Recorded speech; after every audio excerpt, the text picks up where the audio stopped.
Trop de travail, trop de routine, il est temps que je fasse une pause et que j'aille m'aérer les neurones. Je pars aujourd'hui dans les parcs naturels régionaux faire des reportages sur un tourisme responsable et durable.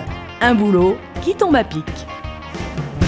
Je m'appelle Hélène et je suis journaliste. Au bout de cette route nous attend le parc naturel régional du Verdon, tout particulièrement connu pour ses gorges et lacs. Mais qu'en est-il de ces paysages uniques et hors du commun ? Pour bien comprendre la géologie propre à cette nature exceptionnelle, Beachy, c'est son surnom, propose un détour par les chemins de traverse, loin des sentiers touristiques. Guide haut en couleur, elle narre l'origine de ces gorges les plus grandes d'Europe, longues de 25 km et présentant un dénivelé de 1000 mètres. C'est pas le Verdon qui a creusé les gorges, c'est parce que au moment de la création des Alpes, la plaque africaine qui a poussé vers le nord et qui a donc fait soulever les montagnes, a en même temps aussi fait craquer ces roches. Et donc ça a craqué et le Verdon a profité de cette faille pour se faufiler. Ce rocher est très intéressant, c'est bien qu'il soit tombé juste là.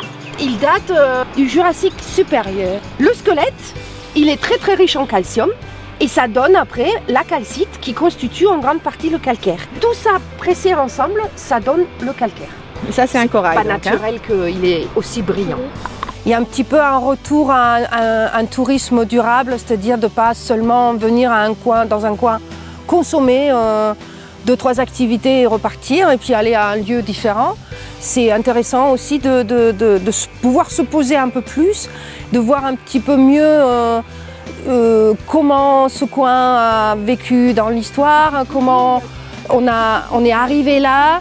Qu'est-ce qu'il y avait dans le temps, comment vivent les habitants sur les territoires et puis de découvrir un petit peu mieux peut-être des lieux qu'on n'a pas peut-être forcément habitude de voir parce que ici par exemple à Saint-Morin c'est un petit site confidentiel on va dire et c'est fait pas partie du grand circuit des gorges quoi. Beachy a obtenu la marque Parc. Elle offre aux touristes un autre regard sur le patrimoine local et plus précisément sur les gorges dont l'on profite souvent à l'occasion d'activités de loisirs sans pour autant en comprendre toute la magie. Mieux connaître les gorges, c'est aussi mieux les respecter. Et justement, c'est l'objectif premier de la marque Parc. Et ça, c'est le fameux tuf qui est aussi du calcaire parce que c'est la calcite qui se dépose sur les végétaux.